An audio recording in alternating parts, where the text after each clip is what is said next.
Le gang que je considère comme mes grands frères, mes protecteurs, ne cesse de me répéter sa règle. Agis ou crève. J'estime que je fais partie du gang, du moins jusqu'à ce soir. Encore et encore, je me dirige vers les isoloirs, client après client, entre une ligne et un quart de gramme. Un automatisme, c'est ça ma vie. Je sens qu'il va m'arriver quelque chose, mais je ne sais pas quoi. Comme j'ai été formée à répondre aux exigences des hommes, mon corps fait ce qu'ils veulent, mais ma tête, elle n'y est pas. Je sens que mes jours sont comptés et que je dois faire un choix pour moi, pour mon fils. Je m'appelle Mélanie Carpentier, je suis directrice de la Maison de Mélanie, mais avant tout, je suis une survivante de la traite humaine à des fins d'exploitation sexuelle. Dans mon adolescence, je trouvais ça impressionnant, les gars de gang. Puis ça m'a permis en quelque sorte de me créer une certaine identité. J'ai goûté à toutes les facettes de l'enfer des gangs. Puis à 18 ans, j'ai commencé à danser. Il y a un soir que le gang en question m'avait demandé de faire des choses que je voulais pas vraiment. Puis que je le faisais parce qu'à tous les jours, il me répétait toujours do or die, agis ou crève. Puis j'ai agi, j'ai obéi. Pas que je voulais, mais mon corps obéissait à leur demande. Puis il y a un gun qui est tombé sur moi. Puis quand j'ai vu l'arme tomber sur moi, j'ai levé mes mains puis j'ai dit « Enlève ça de là ». Puis il m'a dit « Enlève-le, toi ». J'ai dit « Si tu penses que je vais mettre mes empreintes digitales dessus, oublie ça ». Il l'a pris, il s'est levé, il l'a mis en dessous de ses fesses. Puis j'ai été obligée de continuer à le satisfaire. Tout le long que je le faisais, je me disais, bien, si la balle part, qu'est-ce qui va arriver? Puis naïvement, je me disais, bien, si la balle part, il va me prendre, il va m'amener à l'hôpital, puis les docteurs vont me sauver. Puis après, j'étais comme, ben non, ils vont pas faire ça. Tu sais, si la balle part, ils vont te prendre, ils vont mettre ton corps dans un container, puis le lendemain, qu'est-ce que ça va être écrit dans le journal? Une jeune fille prostituée ou ainsi de suite a été trouvée morte dans un container. OK. Mais si aujourd'hui c'était ma dernière journée, quel message j'aurais laissé à la société? De quoi on serait souvenu de moi? Ah, j'étais probablement une parmi tant d'autres qui consommaient de la drogue puis qui étaient dans le milieu, dans l'industrie. Mais qu'est-ce que mes amis auraient dit? Mes amis auraient comme versé une goutte d'alcool puis dit « Rest in peace, Mélanie ». Mais au fond, peut-être que ça n'a jamais été des amis.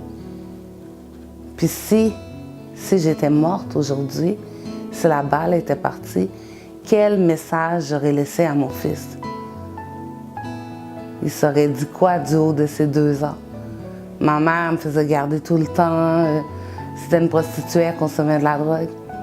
Je me suis dit qu'à ce moment-là, il fallait que ça s'arrête. Donc oui, ça a pris des années avant de réussir à m'en sortir. Puis je suis rentrée à l'université, j'ai gradué d'un premier bac en 2010. J'ai commencé à travailler, j'ai travaillé au service correctionnel du Canada et du Québec pendant mes études. À la suite, au Centre jeunesse de Montréal. Puis devant l'incompréhension des gens face à ce que j'avais vécu, à la stigmatisation dont j'étais victime, j'ai décidé de fonder un organisme qui s'appelle la Maison de Mélanie, que j'ai ouvert en 2013. Puis à la suite de la première publication de mon histoire, j'ai été une esclave sexuelle, se sortir des gangs de rue. Puis je viens de publier un autre livre qui s'appelle Survivante d'exploitation sexuelle, sortir de l'enfer des gangs de rue. Donc depuis bientôt 5 ans, à tous les jours de ma vie, j'essaie de faire une différence dans la vie des victimes. J'ai repris goût à la vie. Je souris à la vie parce que il y a un matin, je me suis levée puis je me suis dit tout est parfait. Puis je me suis dit ça à chaque matin jusqu'à temps de l'intégrer puis de voir la perfection dans chaque chose de ce qui arrivait dans ma vie. Puis non, c'est pas facile toujours parce que je vais toujours vivre la victimisation secondaire, même si j'ai presque 2 bacs de compléter. Mais la vie, elle est parfaite dans son ensemble. Parce que tout ce que j'ai vécu m'a permis d'être celle que je suis aujourd'hui. Puis je mors dans la vie à pleines dents, puis je croyais jamais qu'il y avait autant de belles choses que ça de possible dans la vie. La Maison de Mélanie, c'est un organisme aux valeurs féministes et humanistes qui a pour mission de venir en aide aux personnes qui ont été victimes de la traite humaine à des fins d'exploitation sexuelle. Donc on travaille auprès des personnes qui, à un moment donné ou un autre, dans leur parcours dans l'industrie du sexe, ont vécu une victimisation. Ce qu'on fait aussi, c'est de l'hébergement d'urgence. Donc, s'il y a quelqu'un qui se retrouve dans une situation où elle est victime d'exploitation ou pris dans une descente policière ou qui arrive une situation, qu'elle nous appelle, qu'elle a besoin d'être hébergée en urgence, d'être mise en sécurité, on va la prendre en charge. Puis, donc, on va l'héberger de 1 à 3 jours. Puis prochainement, ce qu'on vise, c'est l'hébergement moyen terme, court terme, moyen terme, allant jusqu'à 1 an. Pendant des années, la vie, elle a comme juste défilé sous mes yeux. Puis là, maintenant, je m'émerveille devant chaque petite chose. Il pleut, c'est la joie de sentir les gouttes de pluie sur mon corps, il fait soleil. C'est la joie de pouvoir voir ce soleil-là.